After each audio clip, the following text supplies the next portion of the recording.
Friends, Romans, countrymen, citizens of Enid, welcome to Gaslight Theater's Shakespeare in the Park, in the Theater. Woo! To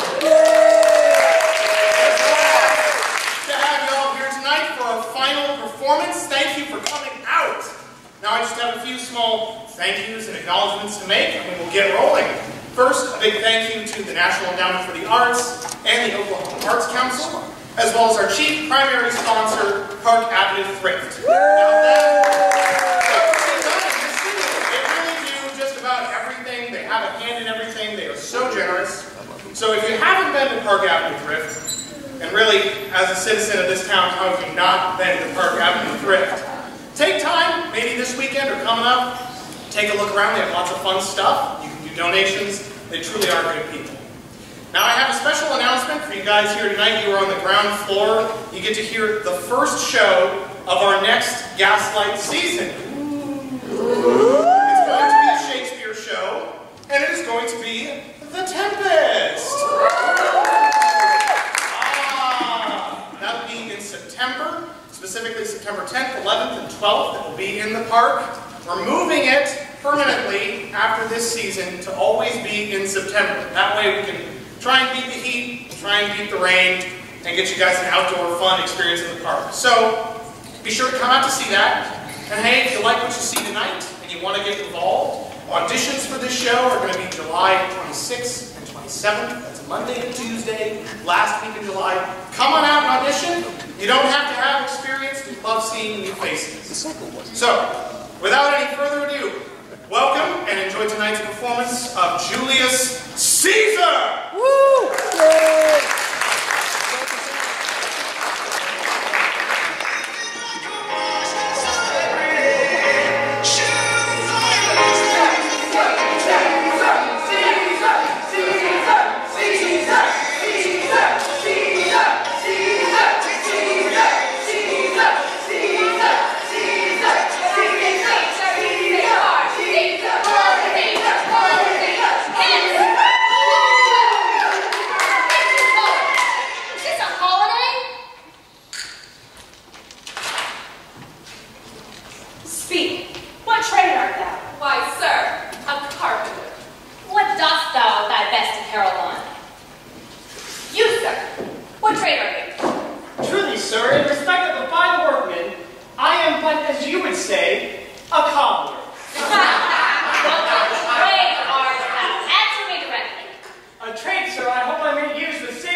hide in their guiltiness.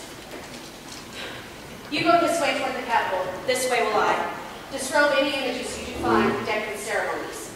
Well, may we do so? You know just be salubicol. It is no matter. Let no images be hung with Caesar's trophies. I'll about drive away the vulgar from the streets. So you too are equal sweet and thick.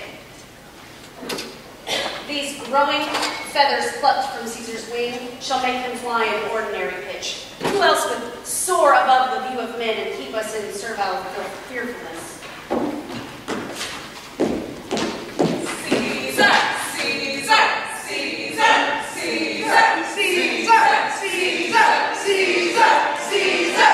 Caesar!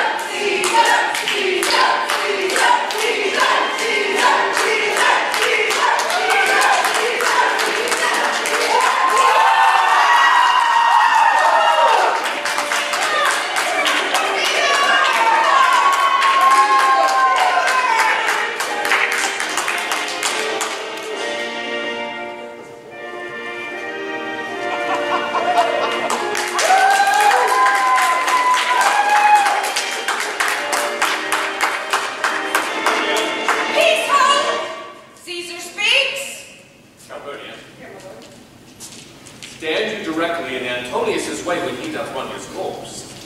Antonius, Caesar, my lord, forget not in your speed, Antonius, to touch Calpurnia. For our elders say that therein touched in his holy chase, shake off their sterile curse. I shall remember. When Caesar says, do this, it is performed.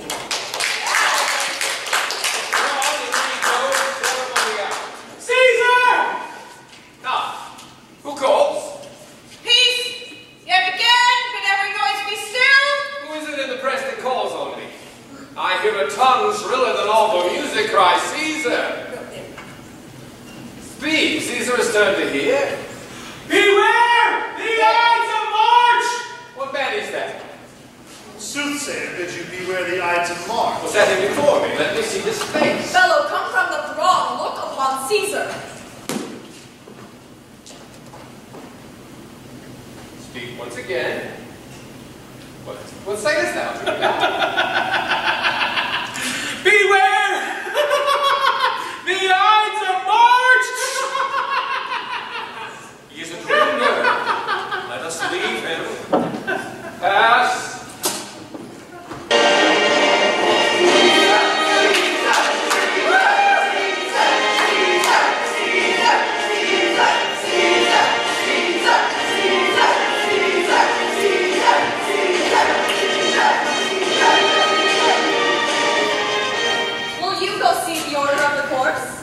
Not I. I pray you do. I'm not gamesome. You lack some part of that quick spirit that is in Antony. Let me not hinder, Cassius, your desires. I'll leave. Brutus, I do observe you now of late.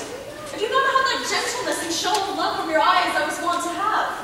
You bear too stubborn and too strange a hand over your friend who loves you. Cassius, be not deceived. If I had veiled my look, I turn the trouble of my countenance merely upon myself. Vexed I am of late with passions of some difference, which give some soil perhaps to my behaviors, but let not therefore my good friends be grieved nor construe any further my neglect, that poor Brutus, war with himself, forgets the shows of love to other men. Then, Brutus, I have much mistook your passion, wherein this breast of mine has buried thoughts of great value. Tell me, good Brutus, can you see your face? No, Cassius, for the eye sees not itself, but by reflection, by some other things. 'Tis just, and it is very much lamented, Brutus, that you have no such mirror that will turn your hidden worthiness into your eye. For I have heard where many of the best respected Rome, except immortal Caesar, lamenting and groaning under this age's yoke that Brutus did not have his eyes. Into what dangers would you lead me, Cassius, that you would have me seek into myself, for that which is not in me? Therefore, good Brutus, be prepared to hear. And since you cannot see yourself so well as by reflection, I, your glass, shall modestly discover unto yourself that of yourself which you know yet not of. And be nothing jealous on me, good Brutus, for if you know that I do fawn on men and hunt the hard and after scandal them, it is the shadow? I do fear that people choose Caesar as their king. I do fear it. Then must I think you would not have it so? I would not, since I love him well. But wherefore do you hold me here so long? What is it you would impart to me? If it be aught toward the general good, set honor in one eye, and death in the other, and I will look on both indifferently. For let the gods so speed me, as I love the name of honor more than I fear death. I know that virtue to be in you, Brutus, as well as I do know your outward favor. Well, honor is the subject of my story. I do not know what you and other men think of this life, but for my single self, I had as lief not be as lived to be in all such a thing as I myself. For I was born as free as Caesar. So are you. We both have fed as well and can endure a winter's cold as well as heat. For once upon a raw gusty day, the troubled Tiber chafing in her shores, Caesar said to me, "Darest thou, Cassius, leap in with me to this angry flood and swim to yonder point?" I plunged in and bade him follow, so indeed he did. But ere we could arrive at the point proposed, Caesar cried, "Help me, Cassius, or I sink!" And this man is now become a god, and Cassius is a wretched creature and must bend her body if Caesar but carelessly nod on her. He had a fever when he was in Spain, and when the fit was on him, I did mark how he did shake. Well, 'tis true, this god did shake. Aye, and that voice of his that bade the Romans mark him and write his speeches in their book. Alas, he cried, "Give me some drink, Titinius, as a sick girl." You gods, it doth amaze me, a man of such evil temper should so get the start of the majestic world and bear the palm alone. Another general shout. I do believe these applauses are for some new honors that are heaped on Caesar. Why, man, who doth bestride the narrow world like a colossus, and we petty men walk about between his huge legs and peep about to find ourselves dishonorable graves. The fault, dear Brutus, is not in our stars, but in ourselves that we are underlings. For Brutus and Caesar, what should be in that Caesar? Why should that name be sounded more than yours? Write them together. Brutus is as fair a name. Sound them. Yours becomes the mouth as well. Conjure with them. Brutus will start a spirit as soon as Caesar. Now in the name of all the gods at once, upon what meat doth this, our Caesar, think that he has grown so great? Rome, you have lost the green of your blood. Who till now that talked of Rome could say her wide walks encompass but one man? Oh, you and I have heard our fathers say there was a Brutus once, who would have brooked the eternal devil to keep his state in Rome as easily as a king. That you do love me, I am nothing jealous. But you would work me too, I have some aim. Oh, I have thought of this, and of these times I shall recount hereafter, but for this present, I would not. So with love I might entreat you be any further moved. What you have said I will consider. And what you have to say I will with patience hear, and find a time both me to hear and answer such high things. Till then, my noble friend, chew upon this. Brutus had rather be a villager than to repute himself a son of Rome under these hard conditions, as this time is like to lay upon us. I am pleased my weak words have struck thus much show of fire from Brutus. Well, the games are done, and Caesar is returned. As they pass the wife to sleep, and she will, after her sour fashion, tell you what chance worthy note today. I will do so, but look, Cassius, the angry spot low on Caesar's brow, rest like a chicken train. Tasso will tell us what the matter is. Antonius, Caesar, let me have men about me that are fat, sleek-headed men, and such a sleep a night. Yon Cassius has a lean and hungry look. She thinks too much. Such ones are dangerous. Fear her not, Caesar. She is not dangerous. She is a noble Roman and well given. Would she were fatter. But I fear her not. Yet if my name were liable to fear, I do not know the one I should avoid so soon as that spare Cassius. She reads much. She's a great observer, and she looks quite through the deeds of men. She loves no plays as thou dost, Anthony. She hears no music. Seldom does she smile, and smiles in such a sort as if she mocked herself and scorned her spirit, which could be moved to smile at anything.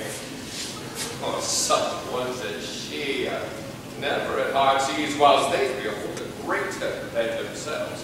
So therefore, are they very dangerous?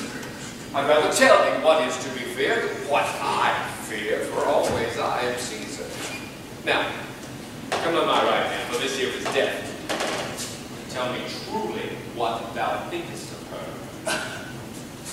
You plucked me by the cloak. Would you speak with me? Aye, Casca. Tell us what it chanced today that Caesar looked so sad. Why, you were with him, were you not? I should not then have asked Casca what it chanced. There were a crown offered him. And being offered him, he put it by with the back of his hand thus, and the people fell shouting. What was the second noise? Why, for that too? They shouted twice. What was the third cry for? Why, for that too? Was the crown offered him thrice? I mean, Mary wasn't. And he put it by thrice. And at each putting by, he put it by with the back of his hand thus, and the people fell shouting. Who offered him the crown? Why, Antony? Tell us the manner of it, gentle Casca. Oh, it were mere foolery. I did not mark it.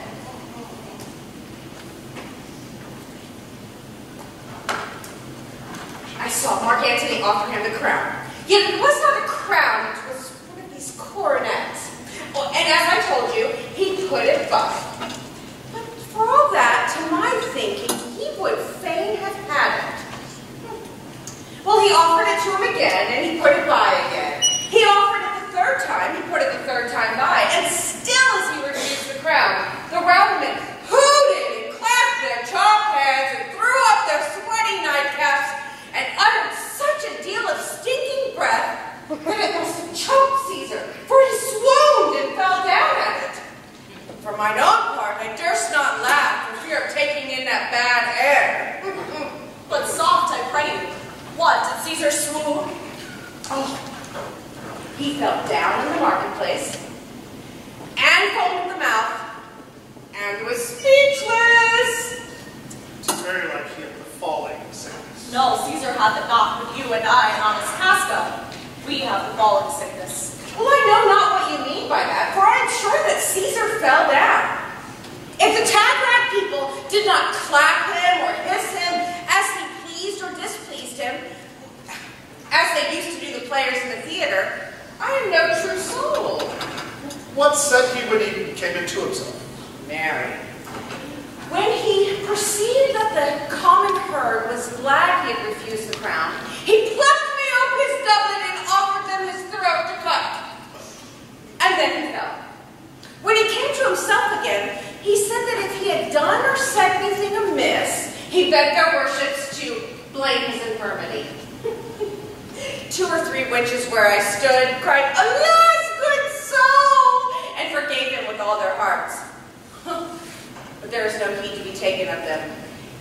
If Caesar had stabbed their mothers, they would have done no less. And after this, he came thus sad away. Did Cicero say anything? Aye, she spoke Greek. To what effect? Well, those that understood her smiled at one another and nodded their heads. But for mine own part, it was Greek to me. There's more news too. Metellus and Trebonius, for pulling scarves off Caesar's image, are put to silence. Oh, very well. There was more foolery yet, if I could remember it. Will you sup with me tonight, Casca? Oh no, I am promised for. Will you dine with me tomorrow? Aye, if I be alive, and your dinner worth eating. It's good. I will expect you. Do so. Farewell. Blood fellow this is grown to be. She was quick mentally when she went to school. So is she now in execution of any bold or noble enterprise? Well, for this time I'm in. Tomorrow, if you please to speak to me, I will come home to you, or if you will, come home to me, and I will wait for you. I will do so. Till then, Brutus, think of the world. Well, Brutus, thou art noble. Yet it seems thy honorable metal may be wrought from that it is disposed, for who's so firm that cannot be seduced? For Caesar doth bear me hard, but he loves Brutus. I will in this night, and at several hands in at his windows throw, as if they came from several citizens' writings, all tending to the great Athenian Rome holds up his name, wherein obscurely Caesar's ambition shall be glanced at. After this, let Caesar seat him sure, for we will shake him, or worse days endure.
No, all the world besides, that part of tyranny I do bear, I can shake off with pleasure.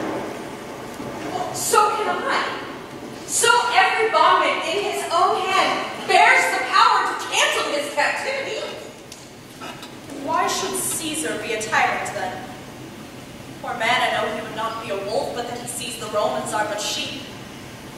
What trash is Rome? What rubbish and what offal when it serves for the base matter to illuminate so vile a thing as Caesar? I perhaps speak this before a willing bondman, that my answer must be made. But I am armed, and dangers to me are indifferent. You speak to Casca and to one that is no fleering telltale. Hold! Can't. Be fatuous for redress of all of these griefs, and I will send this foot of mine as far as who goes farthest. There's a bargain made. Now know you, Casca, I have moved already some certain of the noblest-minded Romans to undergo in me an enterprise of honorable, dangerous consequence. And the complexion of the element in favor is like the work we have at hand. Most bloody, fiery, and most terrible. Stand close a while, what comes in haste? To Cinna, and to know her rival maid, she's a friend. Cinna, where haste you so? To find out you. Who's that? Metellus Zimmer? No, it isn't. One incorporate to our intents. Am I not stayed for, Cinna? I'm glad on it. What a fearful night is this. 2 or 3 of us have seen strange sights. Am I not stayed for? Tell me. Yes, you are. Oh, Cassius, if you could but when the noble Brutus or Be you content?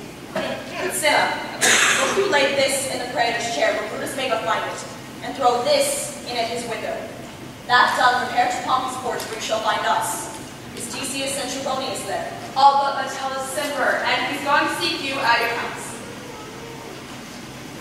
Well, I will hide so who sent these papers as you did. That done, repair to Pompey's theater. Come, Casca, you and I will get ere day see Brutus at his house. 3 parts of him is ours already, and the man in tiger on the next encounter yields him ours. Ho, ho, ho. He sits high in people's hearts, and that which would appear offense in us, his countenance, like richest alchemy, turns to virtue and to worthiness. Him and his word that our great need of him you have right well conceded. Let us go, for it is after midnight. We will yet ere day awake him, and be sure of him.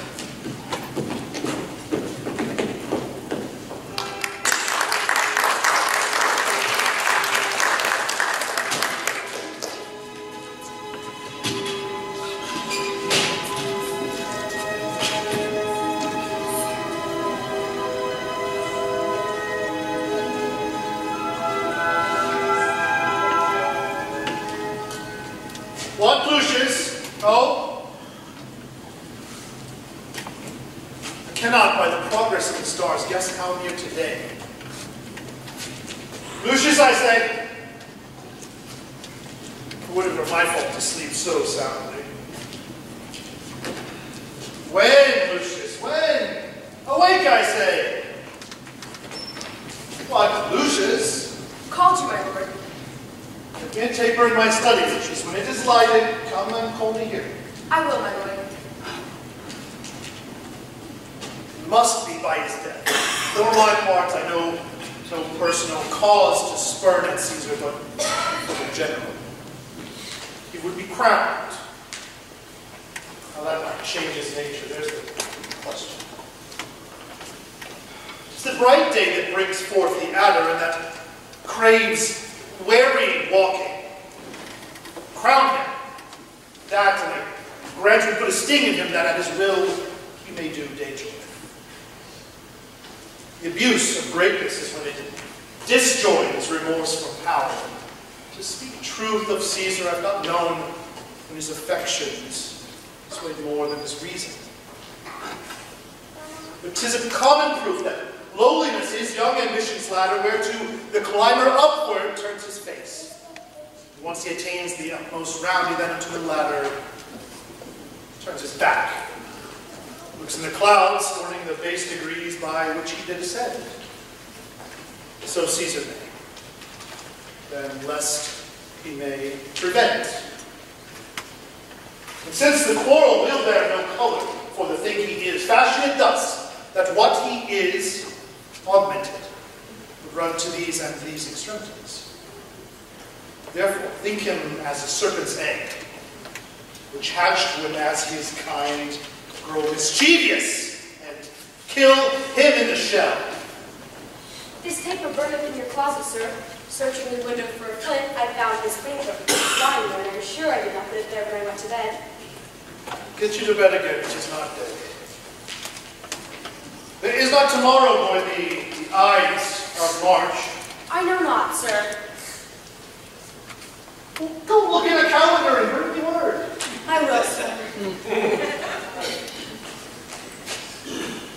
The exhalations whizzing in the air give so much light that I may read by them.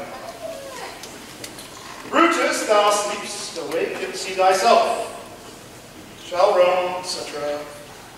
Speak, strike, redress. Brutus, thou sleepst, awake. Such instigations have often dropped when I took them up. Shall roam, etc. Thus must I piece it out. Shall Rome stand under one man's awe? What Rome? My ancestors did from the streets of Rome the Tarquin drive when he was called king. Speak, strike, redress. Am I entreated to speak and strike? O Rome, I make thee promise. If the redress will follow, thou receivest thy full petition at the hand of Brutus. Sir, March is wasted 15 days. 'Tis good.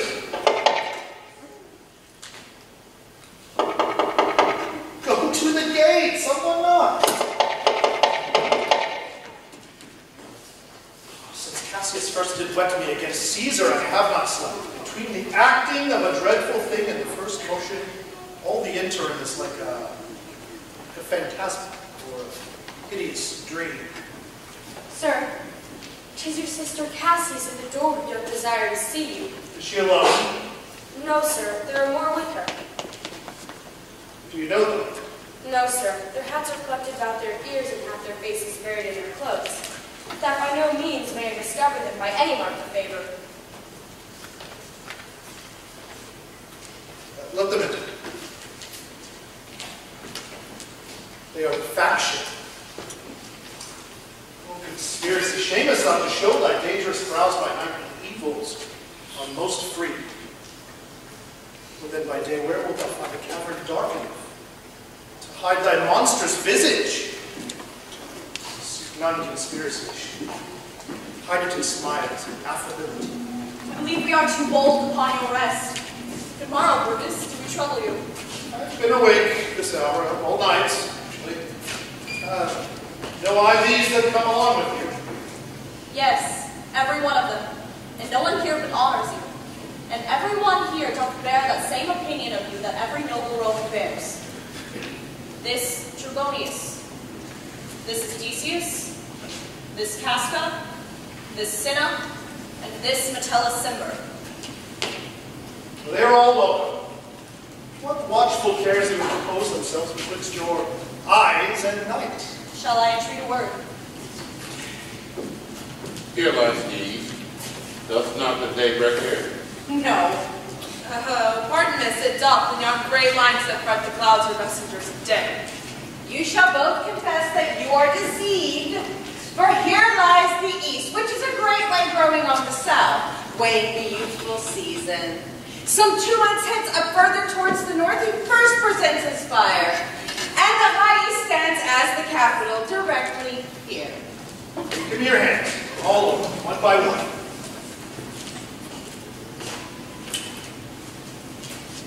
And let us swear our resolution. No, not an oath.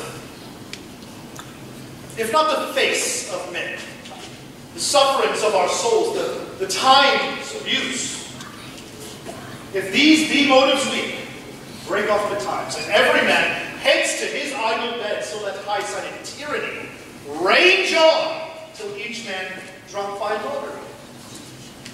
But if these, as I'm sure they do, bear fire enough, the countrymen, what what need we any spur but our own cause to prick us to redress? And what other oath than honesty? To honesty engage that this shall be, or we will fall for it. Unto bad causes swear such creatures as men doubt. Do not stain the even virtue of our enterprise, nor the insuppressive metal of our spirits to think that our cause or our performance did need them. When every drop of blood that every Roman bears, and noble bears, is guilty of a several basket, he do break the smallest particle that hath passed from him. But what of Cicero? Shall we sound her? I believe she will stand very strong with us. Yes, let's not leave her out. No, by no means.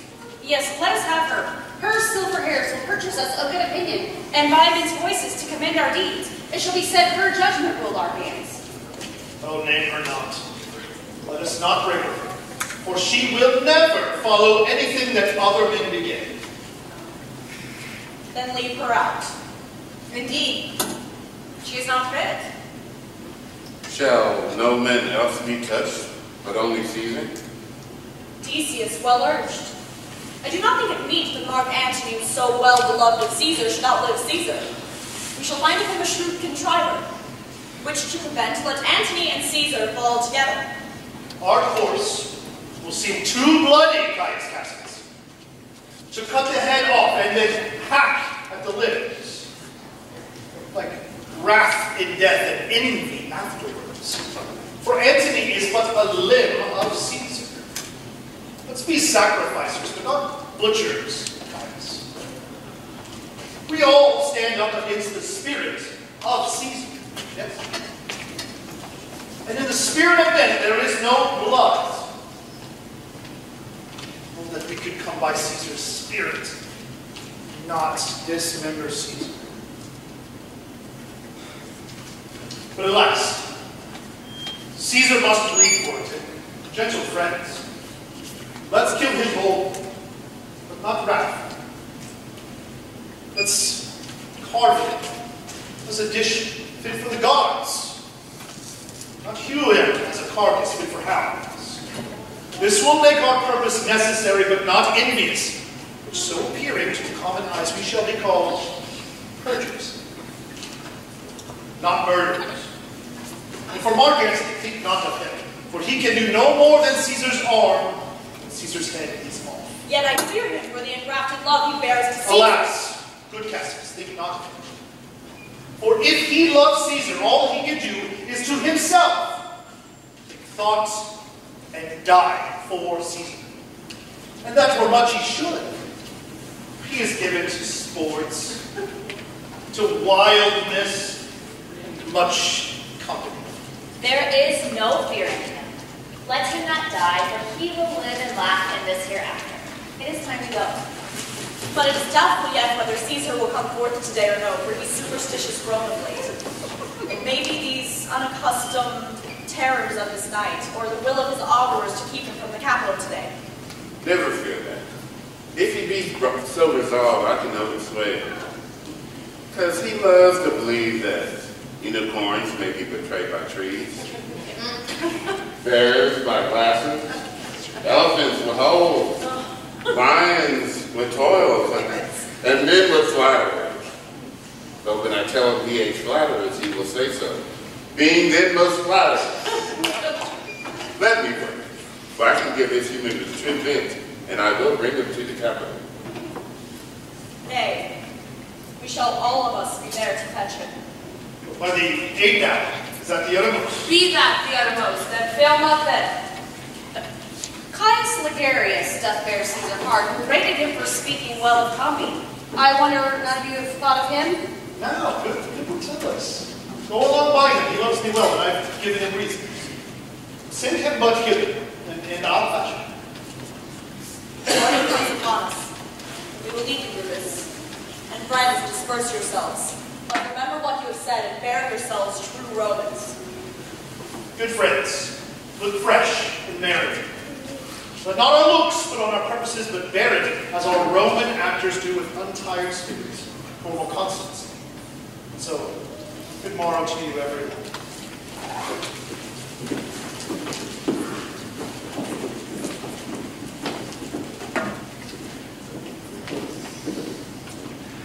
Brutus, my lord. Portia, what mean you? Wherefore rise you now? It is not for your health thus to commit your weak condition to the wrong old morning. Nor for yours neither, Brutus. You ungently stole from my bed, and yesternight at supper you suddenly arose and walked about musing and sighing with your arms across. And when I asked you what the matter was, you stared upon me with ungentle looks. I urged you further. Then you scratched your head and too patiently stamped with your foot. And yet I insisted. Yet you answered not, but with an angry wafture of your hand gave sign for me to leave you. So I did, fearing to strengthen that impatience which seemed too much enkindled. It will not let you eat, nor talk, nor sleep, and could have worked so much upon your shape as it hath much prevailed upon your condition. I should not know you, Brutus. Dear my lord, make me acquainted with your cause of grief. I am not well in health, and that is all. Brutus is wise, and were he not in health, he would embrace the means to come by it. Why, so I do. Good Portia. Go to bed? Is Brutus sick? What? Is Brutus sick? And will he still out of his wholesome bed to dare the vile contagion of the night, to tempt the rheuming and purged air to add into his sickness? Oh, my Brutus, you have some sick offense within your mind, which by the right and virtue of my place I ought to know of, and charm you. By my once commended beauty, by all your vows of love and that great vow which did incorporate and make us one, that you unfold to me yourself, your half, why you are heavy.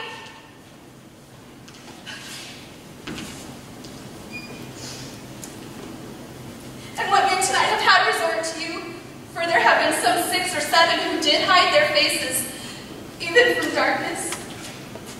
Yield not, gentle Portia. I should not need if you were gentle, Brutus. Within the bonds of marriage, tell me, Brutus, is it expected I should know no secrets that appertain to you? Am I yourself but as it were in sort or limitation to keep with you at meals, comfort your bed and speak to you sometimes? Will I but in the suburbs of your good pleasure? If it be no more, Portia is Brutus's harlot, not his wife. You are my true and honorable wife. Dear to me as are the ruddy drops. Visit my sad heart. If this were true, then I should know this secret. I grant I am a woman, but with all a woman, Lord Brutus took to wife. Tell me your counsels. I will not disclose them. For I have made strong proof of my constancy, giving myself a voluntary wound. Gods, render me worthy of this noble wife. Hark, one knocks. Portia, go inside a while, and by thy bosom shall partake the secrets of my heart. All my engagements I will construe to thee, and the charactery of my sad brows. Portia, leave me with haste. Lucius, who's that knocks? Here is a sick man that would speak with you. Caius Ligarius, that Metellus spoke of. Caius Ligarius, how? Not safe good morrow from a feeble tongue. Oh, what a night you have chose out brave Caius to wear a kerchief. Would you were not sick? Well, I am not sick. If Brutus has in hand any exploit worthy of the name of honor. Such an exploit have I in hand, Ligarius. Have you a healthful ear to hear it? Then by all the gods that Romans bow before, I hereby discard my illness. Soul of Rome, brave son derived from honorable loins, thou, like an exorcist, have conjured up my mortified spirit. Now, bid me run, and I will strive against things impossible. Now get the better of it. What's to do? A piece of work that will make sick men whole. Are there not some whole that we must make sick? That we must also. What it is, my Caius, I will unfold to you, as we are going to whom it must be done. Well, set on your foot, and I with new fired heart will follow to do. I know not what, but it suffices that Brutus lead me on. Follow me then.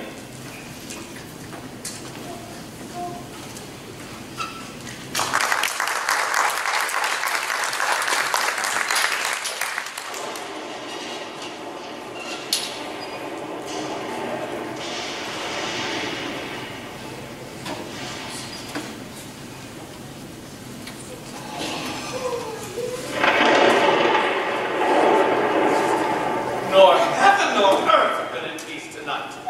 Christ at Calpurnia in her sleep cried out, "Help! How they murder Caesar!" Who's with you? My lord.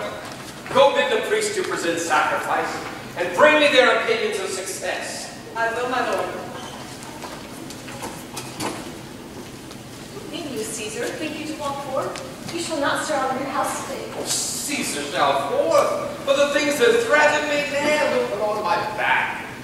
When they shall see the face of Caesar, they are banished. I never stood on ceremonies yet. Now they fight me. There is one within, besides the things that we have heard and seen, who counts those horrid sights to turn the watch. Braves have gone and yielded up their dead. Fierce, fiery warriors have fought upon the clouds in ranks, in squadrons, and right in the war, which drizzled with blood on the capital. Horses did neigh, and dying men did groan, and ghosts did shriek and squeal about the streets. Oh, Caesar, these things are beyond all use, and I do fear them. What can be avoided whose end is purposed by the mighty gods? And Caesar shall forth, but these predictions are to the world in general as to Caesar. Beggars die where no comet seen. The heavens themselves blaze forth the death of princes. Cowards die many times before their deaths. The valiant never tasted death but once. Of all the wonders I yet have heard, it seems to be most strange that men should fear seeing death. A necessary end will come when it will come. What say the operators?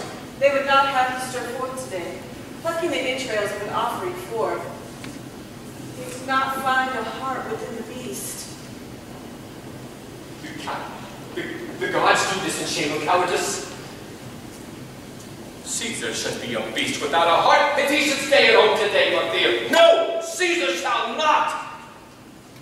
Danger knows full well that Caesar is more dangerous than he. Caesar shall go forth. Alas, my lord, your wisdom is consumed in confidence. Do not go forth today. Call it my fear that keeps you in the house, and not your own. We'll send Mark Antony to the Senate house, and he shall say you are not well. Let me, upon my knee, prevail in this. Mark Antony shall say I am not well, and for thy humor, I will stay at home today. Here's Decius. He shall tell them so.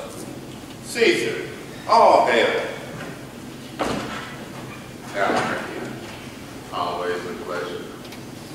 Good morrow, worthy Caesar. I've come to fetch you to the Senate house. And you are come at a very happy time to bear my greetings to the senators and tell them I will not come today. Cannot is false. I dare not false. I will not come today. Tell them so, Decius. So he is sick. Shall Caesar say the lie? Decius, go and tell them I will not come. Oh, smart Caesar, give me some cause, lest they laugh at me when I tell them so. The cause is my will. I will not come. That is enough to satisfy the Senate. But for your private satisfaction, because I love you, I will let you know. Calpurnia, here my wife, stays me at home. She dreaded the night she saw my statue, which like a fountain with the 100 spouts did run pure blood. And many lusty Romans came smiling and did bathe their hands in it. And these she has applied for warnings and portents, and on her knee have begged me to stay at home today. This dream is all misinterpreted.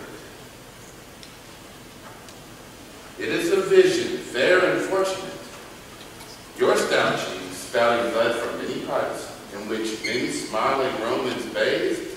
signifies that from you, great Rome shall spout reviving blood, and that great men shall press for tinctures, stains, relics, and cognizance. This by Calpurnian dream to signify. And this way you have well extracted it. I have, when you have heard what I can say. And know it now, the sinners have concluded to give this day a crown to mighty Caesar. If you shall send where you will not come, their minds may change. If Caesar hide himself, will they not whisper, oh, Caesar is afraid? Pardon me, Caesar, for my dear, dear love for you proceeding bid me gentleness, and reason to my love is life. How foolish do your fears seem now, Calpurnian. I'm ashamed I did yield to them. And look, where Cinna is come to fetch you. Good morrow, Caesar. Tomorrow, Cinna. What? Brutus, are you stirred so early, too? Tomorrow, Casca. Caius Megarius. Caesar was ne'er so much our enemy as that same ague which has made you lean. What is it o'clock? Caesar, 'tis struck at 8. I thank you for your pains and courtesies. See where Antony, who revels long and night, is notwithstanding now. Good morrow, Antony! So too, most noble Caesar. Oh, I am too late to be thus waited for. Now, Metellus, what Trebonius, I have an hour's talk in store for you. Remember that you call on me today. Be near me that I might remember you. Caesar, I will. So near will I be that his best friend shall wish I had been further. Ah, good friends. Go in and taste some wine with me, and we, like friends, shall straightway go together.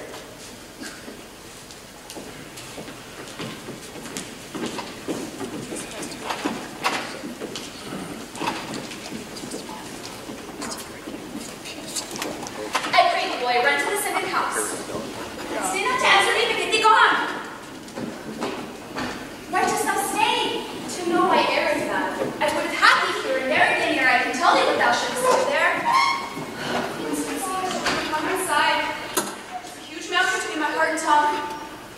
Art thou here yet? Madam, what shall I do? Run to the capital, and nothing else? And so return to you, and nothing else? Yes, bring me a word, boy, have thy lord look, where he went simply forth.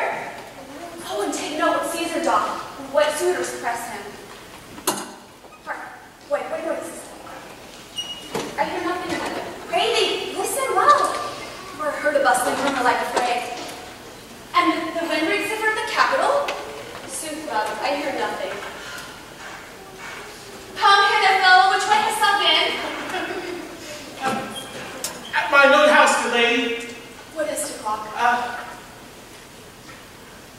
About the 9th hour, lady. Is Caesar yet gone to the capital? Madam, not yet. I go to take my stand to see him pass on to the capital. Thou hast some suit to Caesar, hast thou not? That I have, lady. If it please Caesar to be so good to Caesar as to hear me, I shall beseech him to befriend himself. Why? Has any harm intended towards him? None that I know will be, much that I fear may chance. Good morrow to you. I'll give you to the place, Lord boy, and there speak to great Caesar as he comes along. Thus going, Brutus, the heavens speed thee in thine enterprise. Sure the boy heard. Brutus has a suit that Caesar will not grant. Run, Lucius, and commend me to my lord. Tell him I am married. Come to me again, and tell me what does say to thee.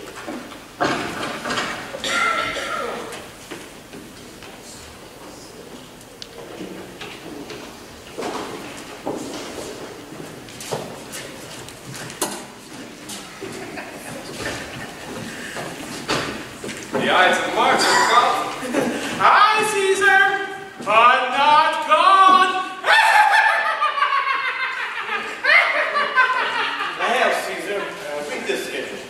Trebonius doth desire you to overread, at your best leisure, this her humble suit. Oh, Caesar, read mine first. For mine is a suit that touches Caesar nearly. Read it, great Caesar. What touches us ourselves shall be last served. Sirrah, give place. I wish your enterprise today may thrive. What enterprise, Cicero? Very well. What says Cicero? She wished today our enterprise might thrive, and here our purpose is discovered. Look how she makes to Caesar Marco. Casca be summoned for fear prevention. Brutus, if this be known, what shall be done? Either Cassius or Caesar shall not turn back, or I shall slay myself. Cassius be constant, for look, she smiles, and Caesar doth not change. Where is Metellus Cimber? Let her go and presently prefer her suit to Caesar. She is addressed, press near and second. Casca, you were the first that rears your hand. Are we all ready? What is now this that Caesar and his Senate must redress? Most high, most mighty, most puissant Caesar, Metellus Cimber throws before thy seat a humble heart. I must prevent thee, Cimber. These couchings and these lowly courtesies might fire the blood of ordinary men. Be not fond to think that Caesar bears such rebel blood that would be thought from the true quality with that which melted fools. I mean, sweet words, low crooked curtsies, and base manual folly. Thy brother by decree is banished. No, Caesar doth not wrong, no without cause will he be satisfied. Is there no voice more worthy than my own to sound more sweetly in great Caesar's ear for the repealing of my banished brother? I kiss thy hand. Not in flattery, Caesar, desiring me that to be a Cimber. They have an immediate freedom of repeal. What, Brutus? Pardon, Caesar. Caesar, pardon. As low as to thy foot doth Cassius fall to beg enfranchisement for Publius Cimber. I could be well moved if I were as you. If I could pray to move, prayers would move me. But I am as constant as the northern star, whose true fixed and resting quality there is no fellow in the firmament. The skies are painted with unnumbered sparks. They are all fine, they all shine, but there is but one that hosts rest. So in the world 'tis furnished well with men. Yet in the number there is but one that unassailable holds on his rank, unshaked of motion, and that I am he. Let me a little show it even in this, that I was constant. Cimber should be banished, and constant to remain to keep him so. Oh, Caesar! Oh, hence wilt thou lift up Olympus. Great Caesar! Oh, doth not Cassius bootless kneel? Speak, hands, for me!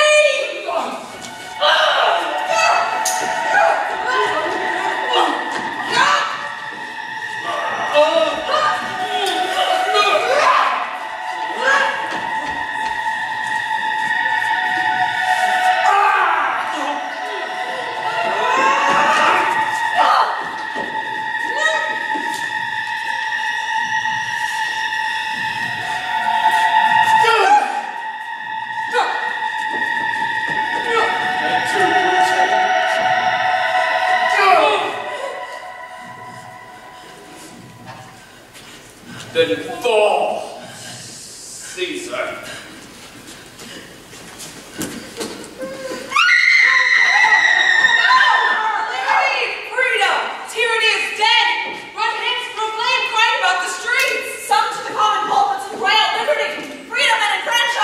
People and senators, be not affrighted.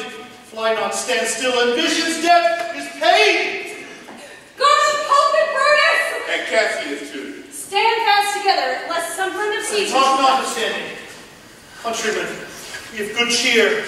There is no harm intended to your person or no Roman else. Where's Antony? He fled to his house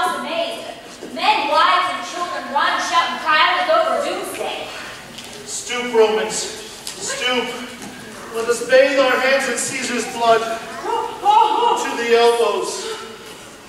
Then walk we, even to the marketplace, waving our red weapons o'er our heads. Let's all cry peace, freedom, and liberty.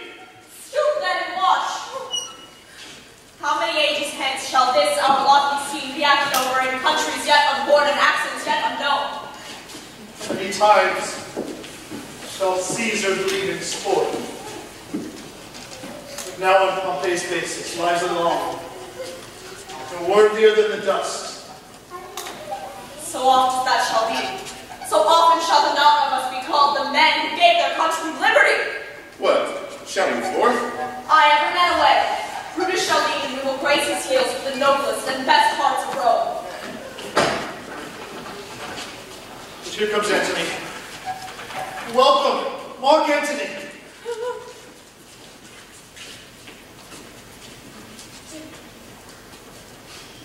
Almighty Caesar, dost thou lie so low? Are all thy conquests, glories, triumphs, spoils, shrunk to this little measure?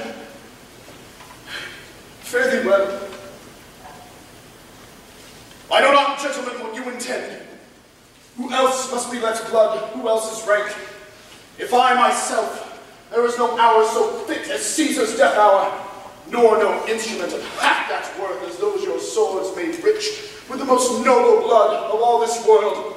And to beseech you, if you bear me hard now, whilst your purple hands do reek and smoke, fulfill your pleasure. In 1,000 years I shall not find myself so apt to die as here by Caesar and by you cut off. O Antony, beg not your death of us. Now we must appear bloody and cruel. Yet it is our hands that you see, and this the bleeding business they have done. Our hearts you see not. They're pitiful. And pity to the general Rome of Rome, who've done this deed on Caesar. For your part, to you, our swords have leaden points, Mark Antony. Our arms in strength of malice, and our hearts of brothers tender do receive you in, with all kind love, good thoughts, and reverence. Your voice shall be as strong as any man's in the disposing of new dignities. Only be patient till we have appeased the masses, beside themselves with fear. Then we will unfold to you why I, that did love Caesar when I struck him, have thus proceeded. I doubt not your wisdom. Let each man render me his bloody hand. First, Marcus Brutus, will I shake with you. Next, Caius Cassius, do I take your hand. Now, Decius, yours. Yours, Metellus. Yours, Cinna. Yours, Megarius. And my valiant Casca, yours. Though last, not least in love, yours, good Trebonius. Gentlemen all, alas, what shall I say? My credit now stands on such slippery ground that one of two bad ways you must conceit me as either a coward or a flatterer. That I did love thee, Caesar, oh, 'tis true. If then thy spirit look upon us now, shall it not grieve thee dearer than thy death, to see thy Antony making his peace, shaking the bloody fingers of thy foes, but most noble, in the presence of thy corpse? Oh, pardon me, Julius. Here wast thou bade, brave heart. Here didst thou fall, and here do thy hunters stand signed in thy spoil and crimsoned in thy league. Morgant. Pardon me, Caius Cassius. The enemies of Caesar shall say this, then in a friend is cold modesty. I blame you not for loving Caesar so, but what compact be you have with us? Shall you be pricked in number of our friends, or shall we on and not depend on you? Therefore did I take your hands. But was indeed swayed from the point by looking down on Caesar. Friends, am I with you all, and love you all, upon this hope that you shall give me reasons why and wherein Caesar was dangerous. Or else were this a savage spectacle. Our reasons were so full of good regard that were you, Mark Antony, the son of Caesar. You should be satisfied. That's all I seek. And moreover, suitor that I may, produce his body to the marketplace, and in the pulpit, as becomes a friend, speak in the order of his funeral. You shall. Brutus, a word with you. You know not what you do. Do not consent that Antony speak at Caesar's funeral. Know you how the people may be moved by that which you utter. Under your pardon, I will myself into the pulpit first, and give reasons of our Caesar's death. When Antony shall speak, or protest, he speaks by leave and by permission, and that we are contented. Caesar shall have all true rights and lawful ceremonies. It shall advantage more than do us wrong. I know not what may fall, I like it not. Here, mark it, take you Caesar's body. You shall not in your funeral speech blame us. But speak all good you can devise of Caesar, else you shall have no hand at all about his funeral. You shall speak in the same pulpit whereto I am going after my speech has ended. Be it so, I do desire them. Prepare the body then, and follow us.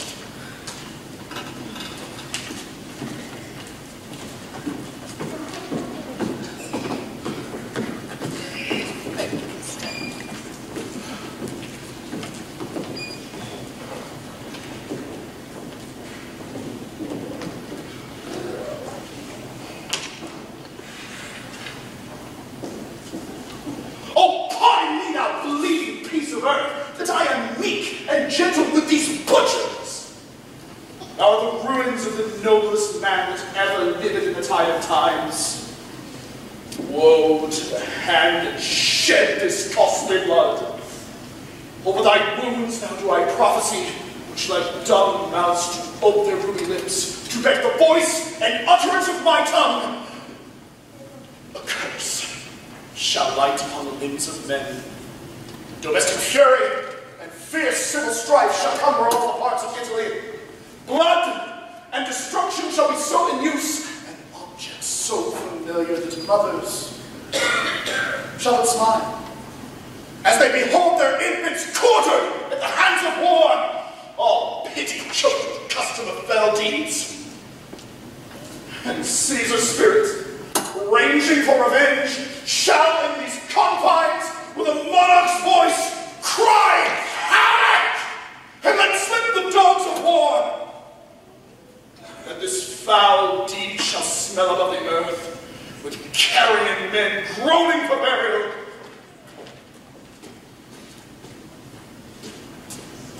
You serve Octavius Caesar, do you not? I do, Mark Antony. Caesar did right for him to come to Rome. He did receive his letters and is coming, and bid me say to you by word of mouth.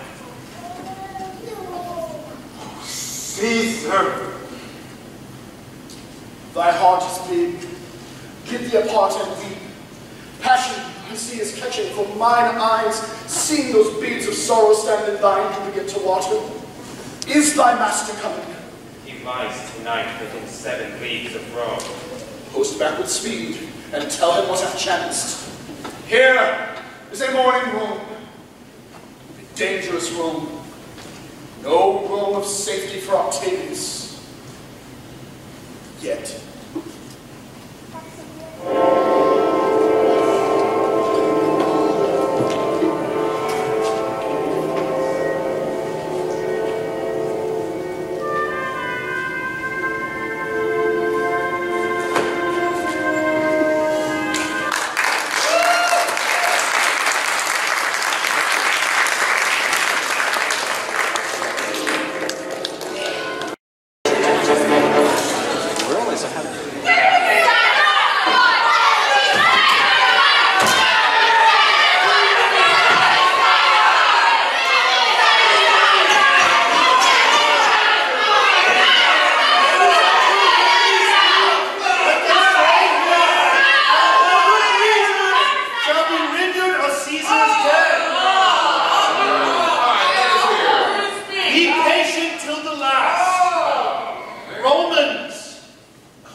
be silent that you may hear.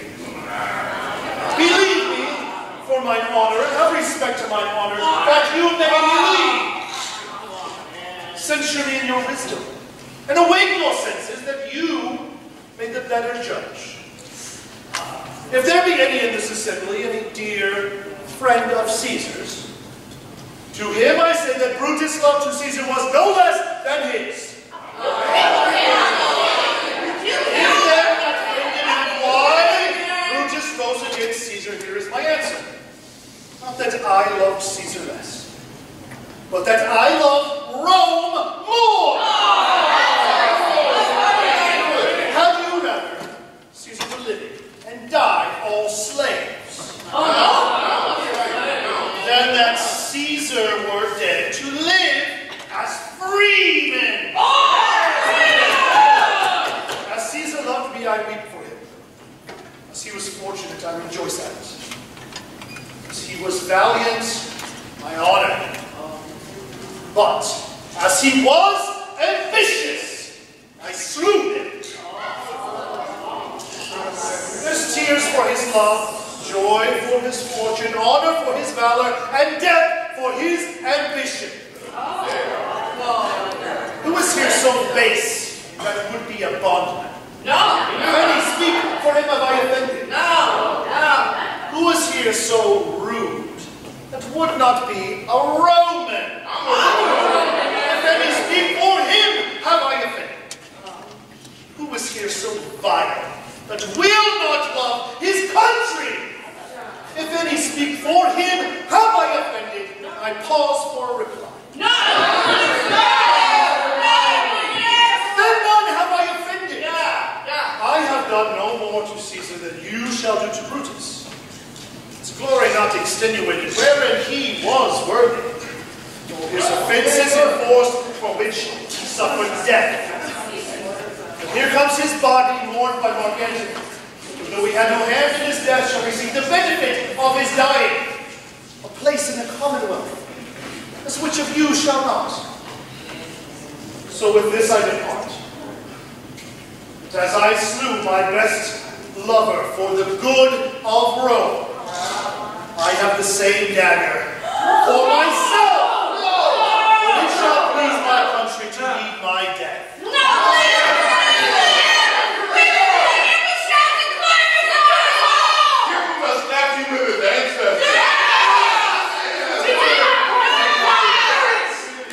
Countrymen, for my sake, stay here with Mark Antony. Do grace to Caesar's corpse, and grace his speech tending to Caesar's glories, which Mark Antony, by our permission, is allowed to make. I do entreat you not a man depart, save I alone, till Antony have spoke.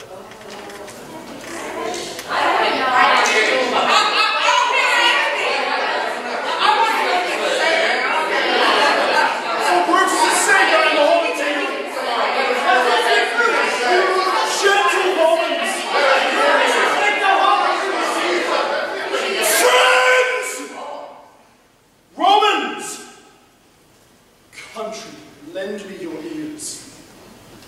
I come to bury Caesar, not to praise him. The evil that men do lives after them. The good is oft interred with their bones, so let it be with Caesar. The noble Brutus have told you that Caesar was ambitious. If it was so, it was a grievous fault. And grievously hath Caesar answered it. Here, under leave of Brutus and the rest, for Brutus is an honorable man. So are they all honorable men. Come I to speak in Caesar's funeral. He was my friend, faithful and just to me. Brutus says he was ambitious, and Brutus is an honorable man. He hath brought many captives home to Rome, whose ransoms did the general coffers fill. Did this in Caesar seem ambitious? When the poor had cried, Caesar hath wept. Ambition should be made of sterner stuff. And yet Brutus says he was ambitious, and Brutus is an honorable man. You all did see that on the Lupercal I thrice presented him a kingly crown, which he did thrice refuse. What's this ambition? Yet Brutus says he was ambitious, and sure, he is an honorable man. I come not, friends, to disprove what Brutus spoke, but here I am to speak what I do know. That you all did love him once, and not without cause. What cause withholds you then to mourn for him? Bear with me.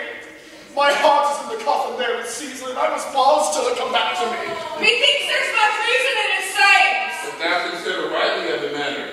Caesar has had great wrong. Masters, I fear much worse will come his place. Mark you his words? He would not take the crown, therefore 'tis certain he was not ambitious. If it be proven so, some will do abide it. Poor soul, his eyes are red as fire with weeping.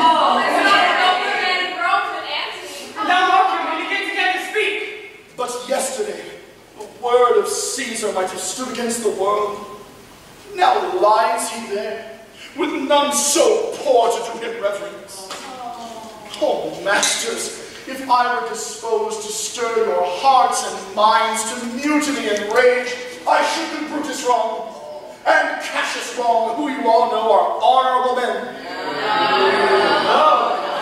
I will not do them wrong.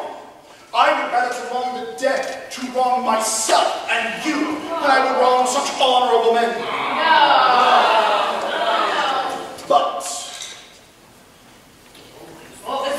here is a parchment under the seal of Caesar. I found it in his closet. What is it? 'Tis his will.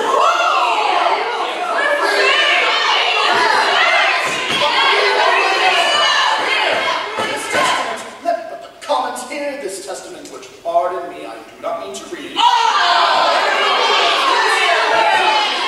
And dip their napkins in his sacred blood.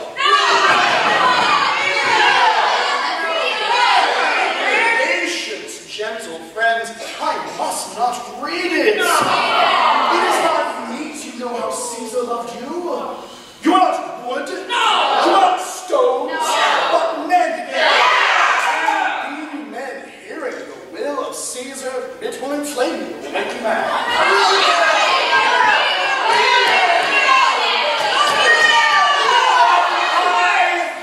Shut myself to tell you of it. I fear I wronged the honorable men whose daggers have stabbed Caesar. I do fear it.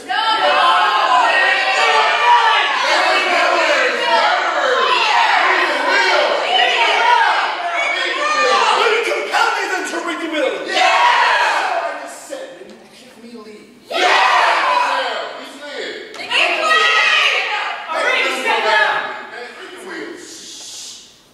If you have tears, prepare to shed them now. You all do know this mantle. I remember the first time ever Caesar put it on. 'Twas on a summer's evening in his tent. That day he overcame the Nervia. Look, in this place. See what rends the envious Castellane. Though this, the well-beloved Brutus stabbed, and as he plucked his curse and steal away, mark how the blood of Caesar did follow it. Judge, O you gods, how dearly Caesar loved him. This was the most unkindest cut of all, for when noble Caesar saw him stab, in gratitude, more strong than traitor's arms quite vanquished him, then burst his mighty heart, and great Caesar fell. Oh, what a fall there was, my countrymen! Then I and you and all of us fell down, whilst bloody treason flourished over us. It's treason! That's treason! Now you weep. Now you weep. And I do perceive you feel the dint of pity. Kind souls, what? Weep you when you but behold our Caesar's vesture wounded? What? No! Mourn as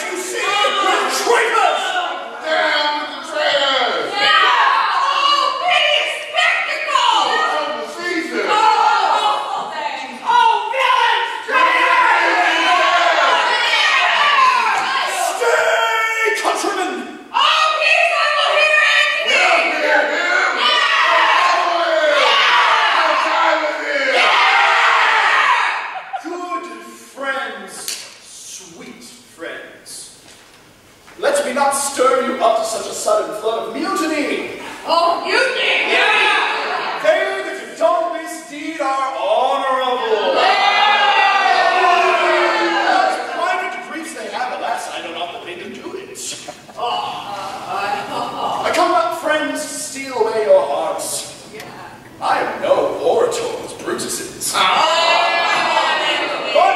as you know me all, a plain, blunt man that loves my friend, for I have neither wit, nor worth, nor words, nor power of speech to stir men's blood. I only speak right on.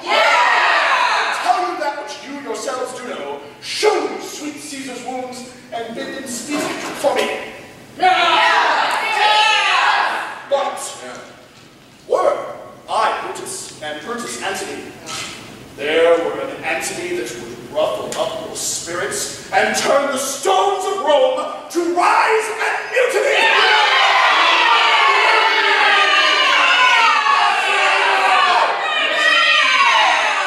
Yet hear me, countrymen, yet hear me speak. Why, friends, you've forgotten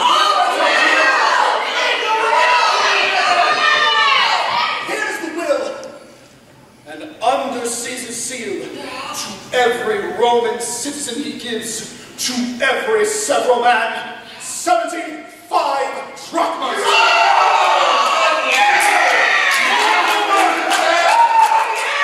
Moreover, he hath left you all his flocks, his private arms, and planted orchards on this side time. He hath left you and your heirs forever common pleasures to walk abroad and recreate yourselves. Here was a Caesar! And cut such another! We will get him in the holy land! With the great sky and the bread of his houses! Keep up the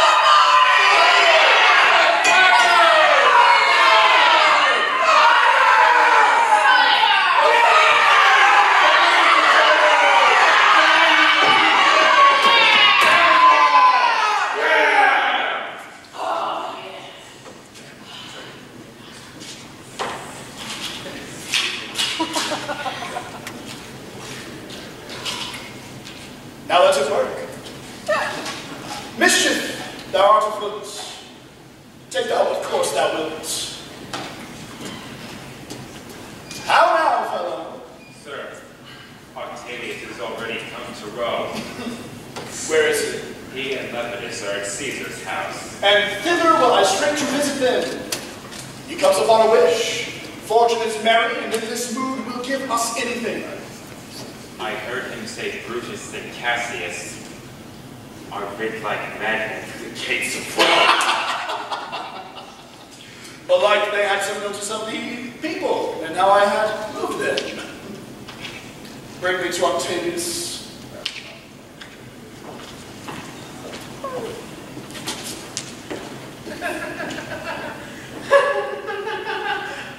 I drank tonight, I did feast with Caesar, and things unluckily charge my fantasy. I have no will to wander forth the doors, yet something leads me forth. Oh, what is your name? Whither are you? Where do you dwell? Are you a married man or a bachelor? Answer me straight directly. I and wisely. I am briefly. I am truly, you were best. Then to answer each man directly and briefly, wisely and truly, wisely, I say, I'm a bachelor. That's as much as to say that they are fools that marry. You'll bear me a bang. Proceed directly. Directly, I go to Caesar's funeral. Oh, it's a friend or an enemy? As a friend. That's not even answer directly. For your dwelling, briefly. Briefly, I dwell by the Capitol. Your name, sir, truly. Truly, my name is Cinna. Oh, yes, it's here! Tear to pieces! Tear! Yeah! I am not Cinna the conspirator.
These many men shall die. Their names are pricked.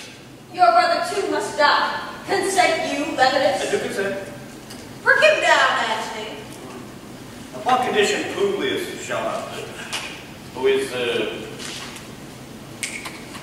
like your sister's son, Antony.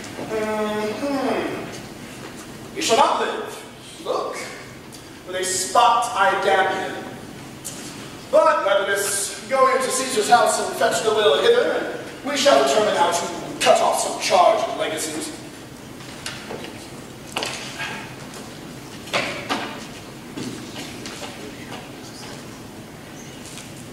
What shall I find you here? Or here, or at the Capitol.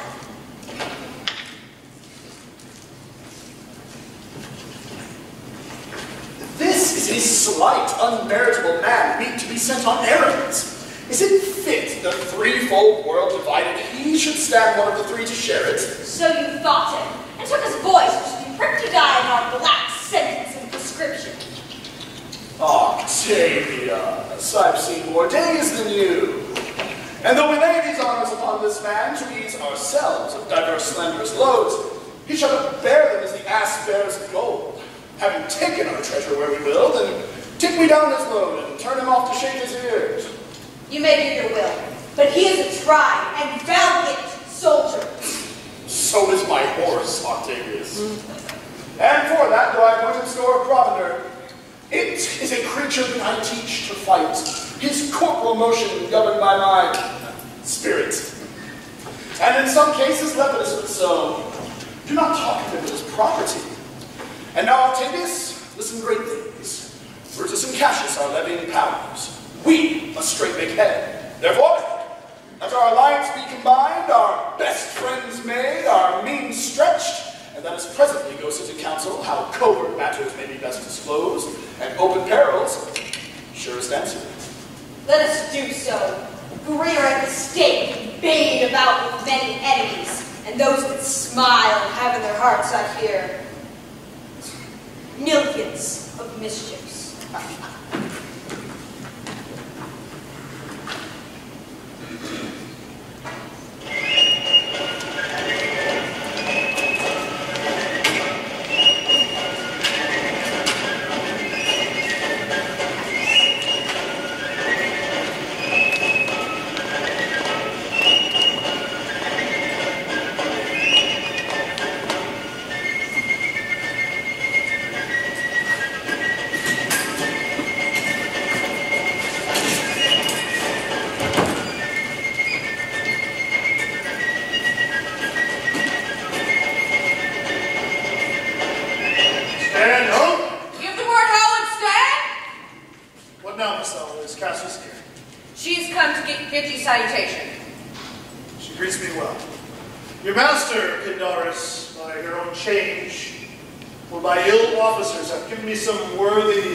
Thou hast described a hot friend coolly.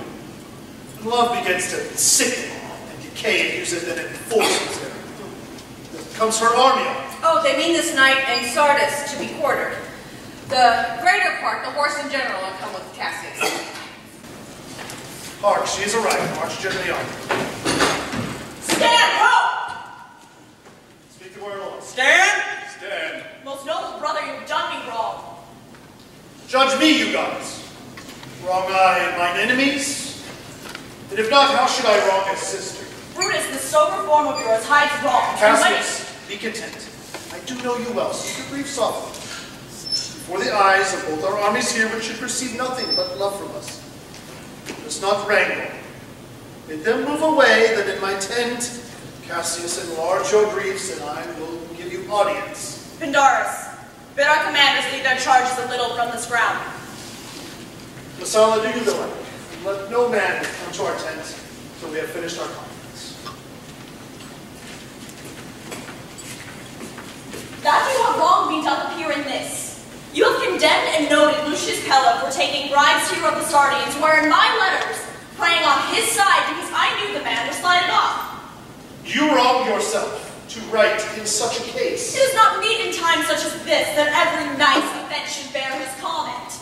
Let me tell you, Cassius, you yourself are much condemned to have an itching palm, to sell and march your offices for gold, to undeserved. I, an itching palm. Know that you are Brutus that speaks this, or by the gods, the speech or else your last. The name of Cassius honors this corruption. Corruption! Remember March? The Ides of March, remember? Did not great Julius bleed for justice's sake? What villain touched his body that did stab and not for justice? Shall we now contaminate our fingers with base bribes and sell the mighty space of our large honors for so much trash as may be grasped thus? I'd rather be a dog and bathe the moon than such a Roman. Brutus, you forget yourself to hedge me in. I am a soldier. I, elder in practice, abler than yourself to make conditions. Go to, Cassius. You are not. I am. I say you are not. Urge me no more. Have mind upon your health. Tempt me no further. Hear me, for I will speak. Must I give way and room to your rash choler? Shall I be frightened when a madman stares? You gods, must I endure all this? All this? Aye, more. Fret to your proud heart break. Must I budge? Must I observe you? Must I stand and crouch under your testy humor? By the gods, you shall digest the venom of your spleen, though it do split you. Has it come to this? You say you are a better soldier. Well, let it appear so. Make your vaunting true, and it shall please me well. For I shall be glad to learn of noble men. You wrong me, Brutus. Every way you wrong me. I said an elder soldier, not better. Did I say better? If you did, I care not. When Caesar lived, he durst not thus improve me. Peace, peace. You durst not so attempt it. I durst not. No. What? Durst not tempt it? For your life, you durst not. Urge me no more. I may do that which I shall be sorry for. You have done that you should be sorry for. There is no terror, Cassius, in your threats, for I am all so strong in honesty that they pass by me as the idle wind which I respect not. I did send to you for certain sums of gold, which you denied me, for I can raise no money by vile means. I did send to you for gold to pay my legions, which you denied me. Was that done like Cassius? Should I have answered Caius Cassius so? When Marcus Brutus grows so covetous as to lock such rascal counters from his friends. Be ready, gods, with all your thunderbolts. Dash it to pieces. I denied it not. You did. I did not. He was but a fool that brought my answer back. Brutus hath bribed my heart. A friend should bear his friend's infirmities, yet Brutus makes mine greater than they are. I do not. Until you practice them on me. You love me not. Do not like your faults. A friendly eye could never see such faults. Flatterers would not, though they do appear as huge as highlands. Come, Antony, and young Octavius, come! Revenge yourselves alone on Cassius, for Cassius is aweary of this world. Hated by her brother. Prayed by one she loved, checked like a bondman. All her faults observed, sent in a notebook to cast into my teeth. Oh, I could wipe my spirit before mine eyes. There is my dagger. If thou beest a Roman, take it forth and strike at Cassius as thou didst Caesar. For I know, when thou hated Caesar most, thou loved him better than thou ever loved Cassius. Sheathe your dagger.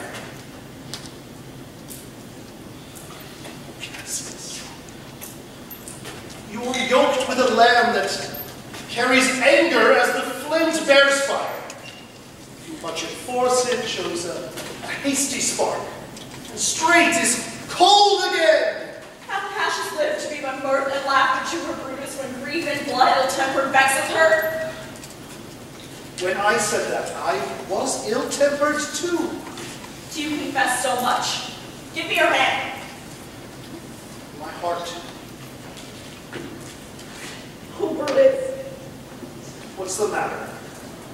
Not you love enough for me to bear with me when that rash humor my brother gave me makes me forgetful. Yes, Cassius. And from henceforth, when you are over earnest with your Brutus, to think your mother chides, leave you so. Titanius, bid the commanders prepare to lodge their companies tonight. And bring Messala with you immediately to us. Lucius, a bowl of wine.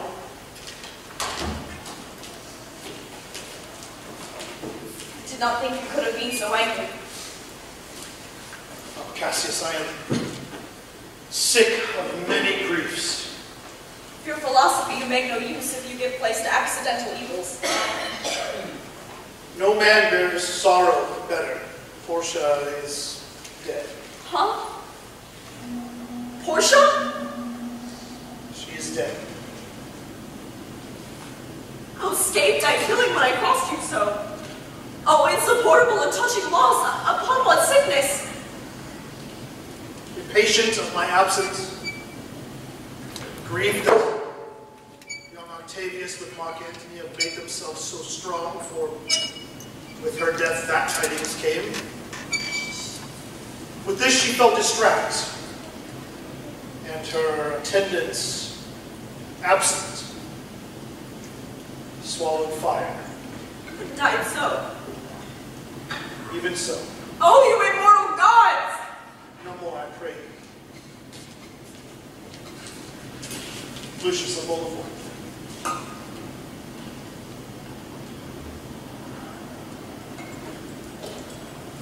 In this I bury all unkindness, Cassius. My heart is thirsty for that noble pledge. Fill, Lucius, till the wine or smell the cup. Cannot drink too much of Brutus' love.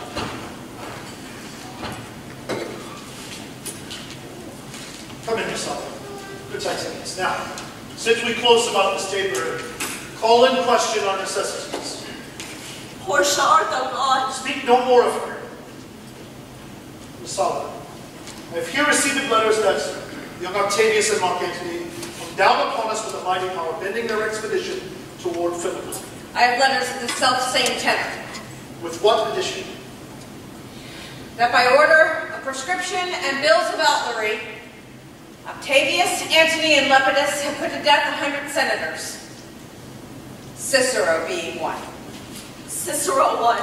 Cicero is dead by that order of prescription. Have you not received your letters from your wife, my lord? No, Messala. Nor have you written your letters of her. Nothing, Messala.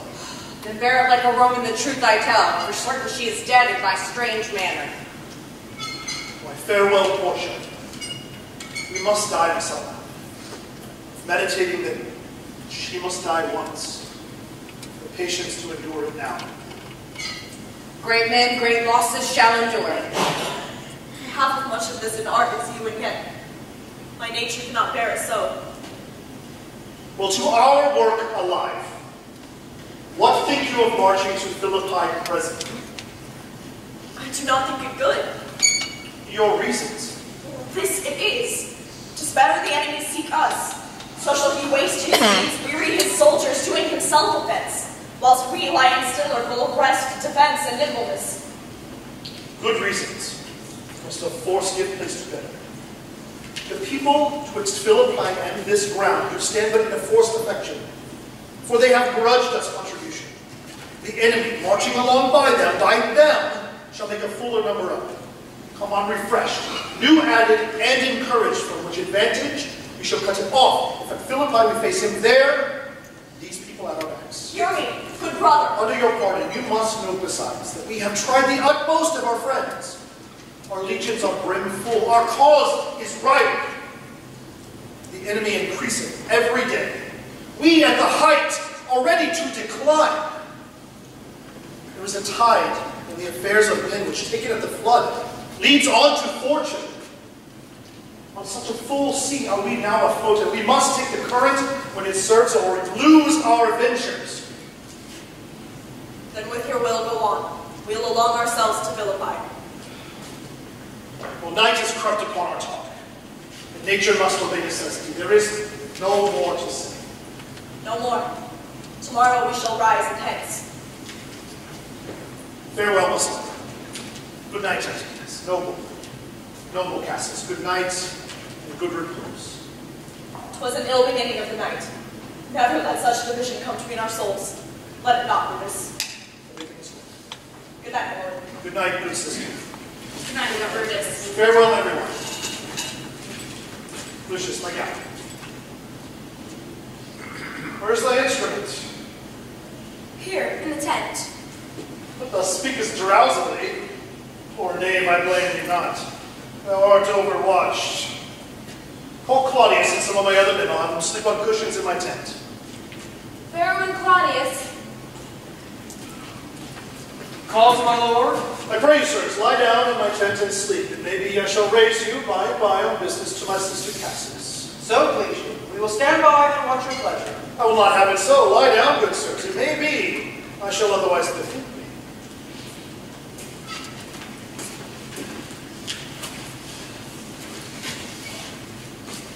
Look, Lucius, there's the book I sought for, so it was in the pocket of my gown.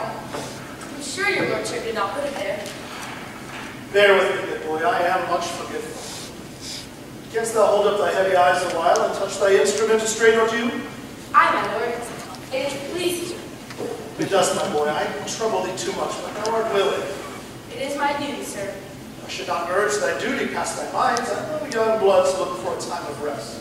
I have slept, my lord, already. It was well done, and thou shalt sleep again. I will not hold thee long.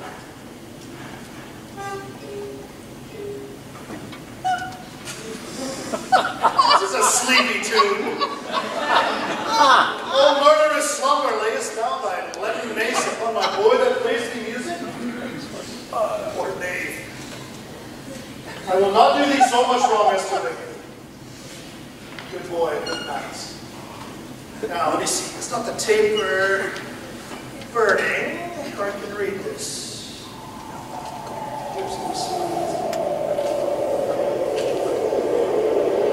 Ill this taper burns. Who comes here?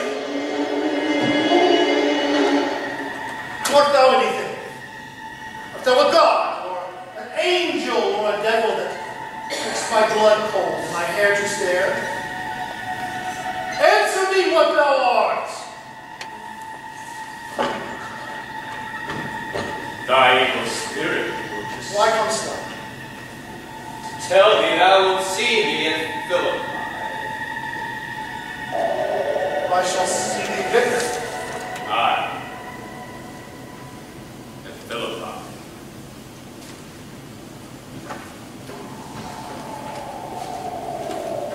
I shall see thee.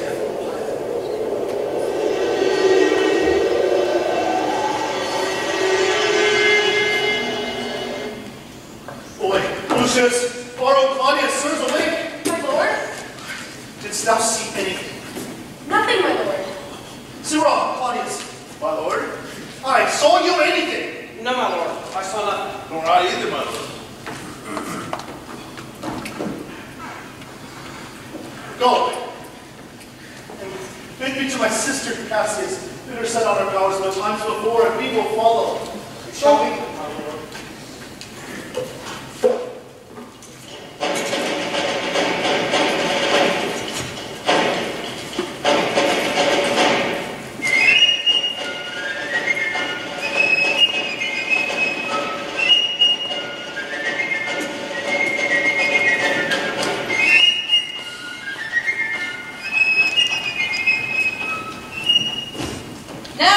Antony, our hoaxer answer.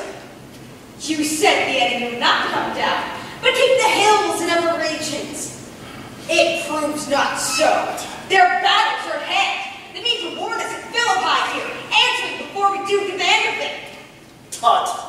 I'm in their bosoms, and I know wherefore they do it.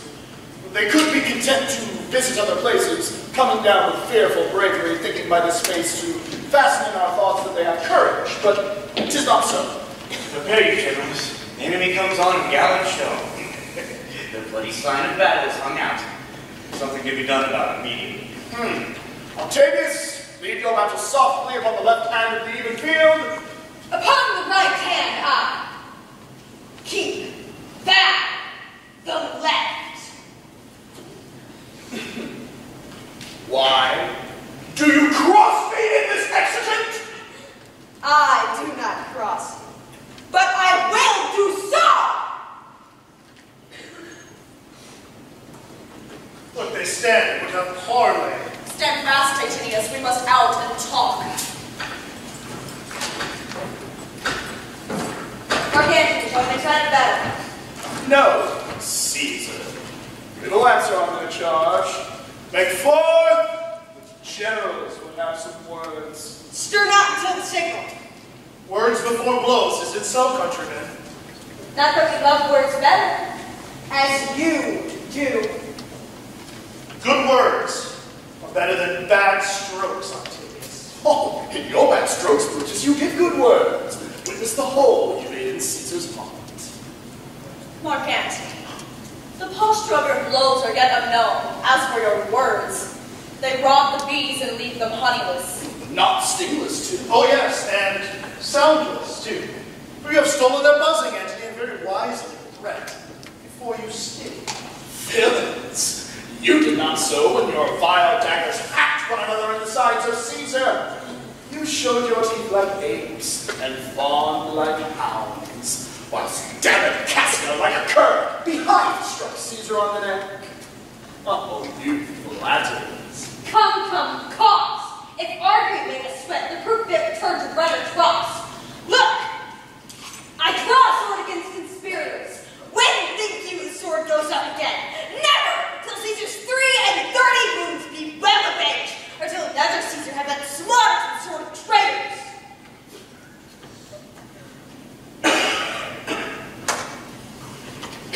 Caesar, thou canst not die by traitors' hands unless thou hast brought them with thee.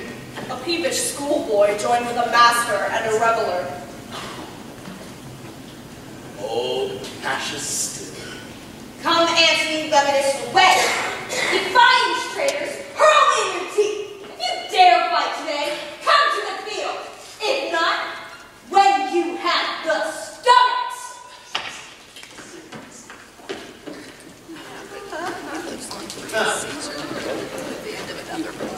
Why now blow, wind, swell, bellow, and swim lark? The storm is up, and all is on the hazard. Oh, Titinius, hark a word. My lord. Messala. What says my general? Messala. This day is my birthday. As this very day was Cassius born.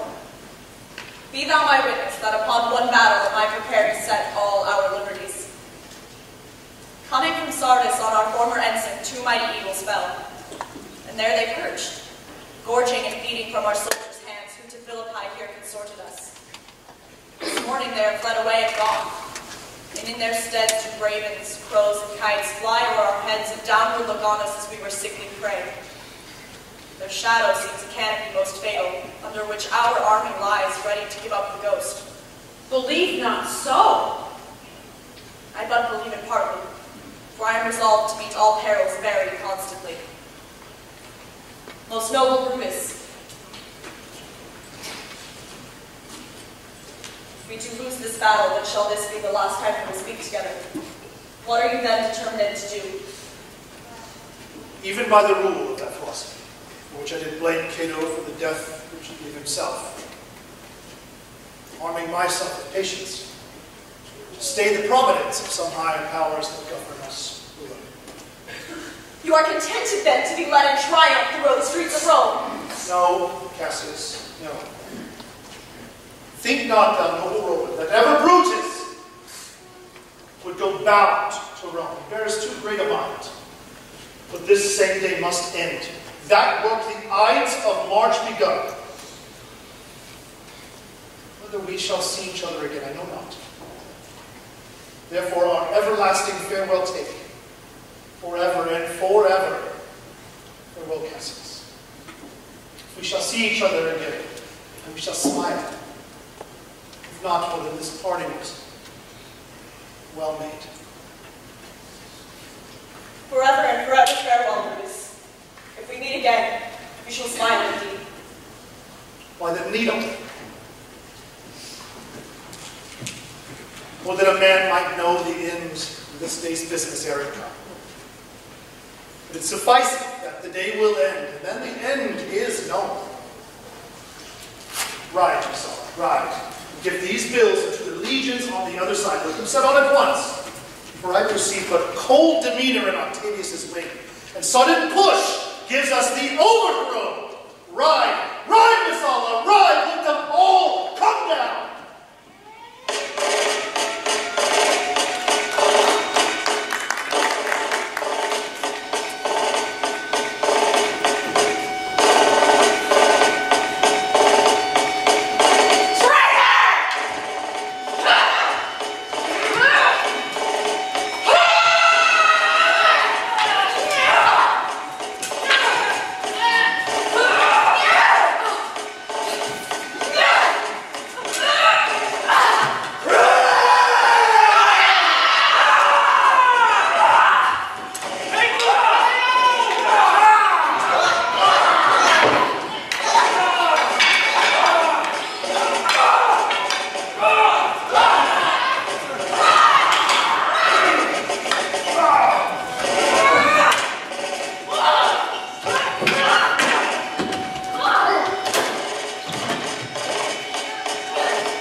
Tis but change, Titania.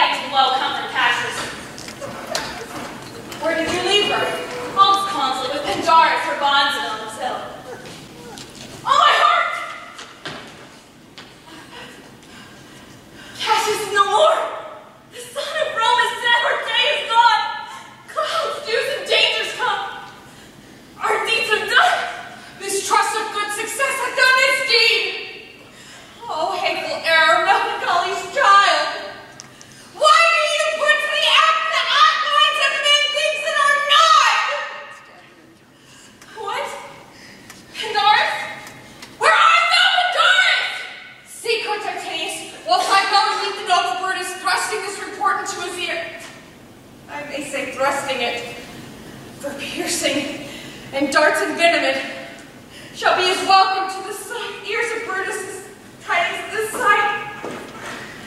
Hae, Messala, why hast thou sent me forth, great Cassius? Did I not meet thy friends? And did not they pull my brows as wreath of victory, and bid me give it thee? Didst thou not hear our shouts? Alas, thou hast misconstrued everything. By your leave, gods, it's the Roman part. Come, Cassius the sword, and find Titinius' heart. Where, Messala, where does her body lie? Oh, yonder. Julius Caesar, thou art mighty yet! Thy spirit walks abroad and turns our swords in our own proper entrails. Praise Titinius. Look, she hath crowned dead Cassius. But yet 2 Romans living such as these! The last of all the Romans.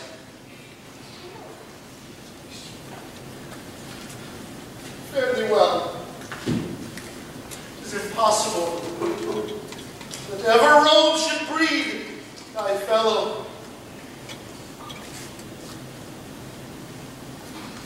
Friends, I owe more tears to this dead woman than thou shalt see me pay. I will find time, Cassius. I will find time. Her funerals shall not be in our camp, lest it discomfort us. Come, Messala. Young Lucius, come. Let us to the field. It is 3 o'clock, and yet ere night we will try fortune in a second fight. Oh, ye countrymen. Romans, yet hold your heads up. What bastard doth not? Who will go with me? I will proclaim my name about the field. I am the son of Marcus Brutus, foes tyrants and my country's friend. I am the son of Marcus Brutus,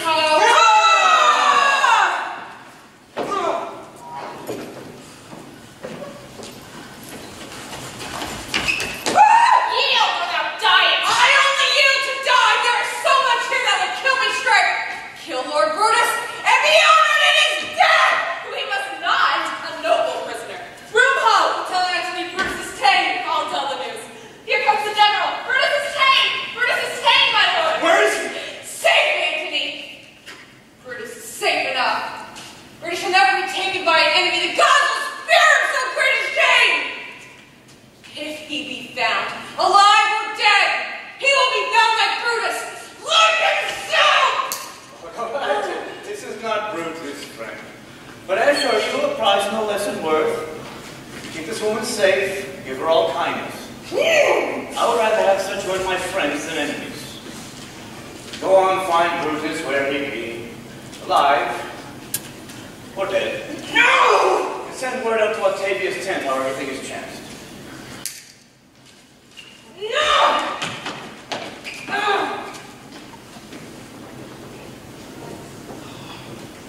Come, now pull remains of friends and rest on this rock.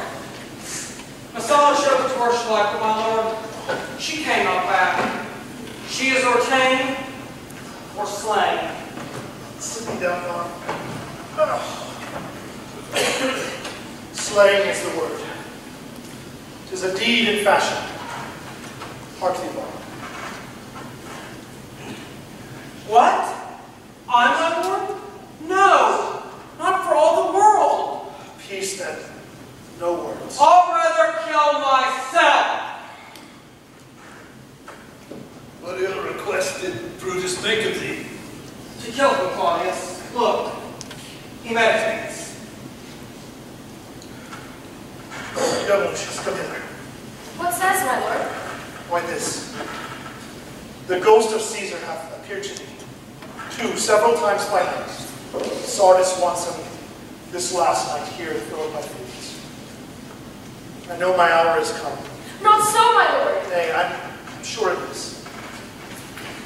Thou seest the world, how it goes. It is more worthy that we leap into the pit ourselves than tarry until they push us. Fly, my lord, there's no tarrying here. Farewell to you, and you, and you. Countrymen, my heart of joy, that yet in all my life I found no man that is true to me. So fare you well at once. For Brutus' tongue almost ended his life's history. Fly, my lord. Hence, I will follow.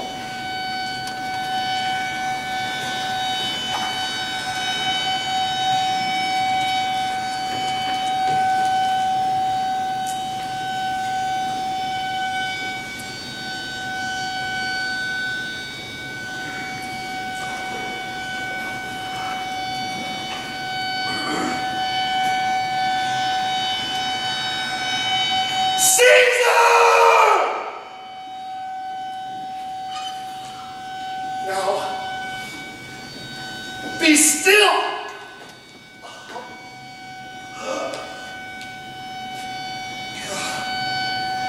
I kill not thee with half so good a will.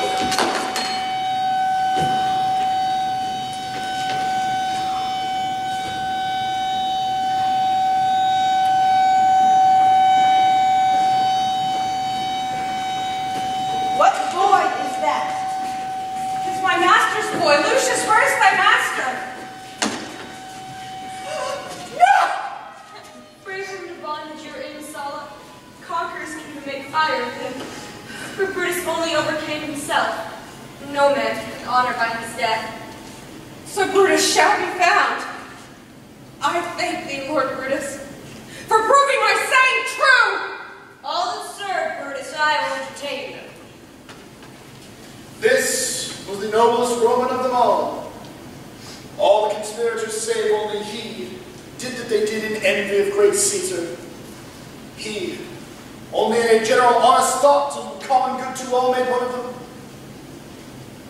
His life was gentle, and the elements so mixed in him that nature might stand up and say to all the world, this was a man.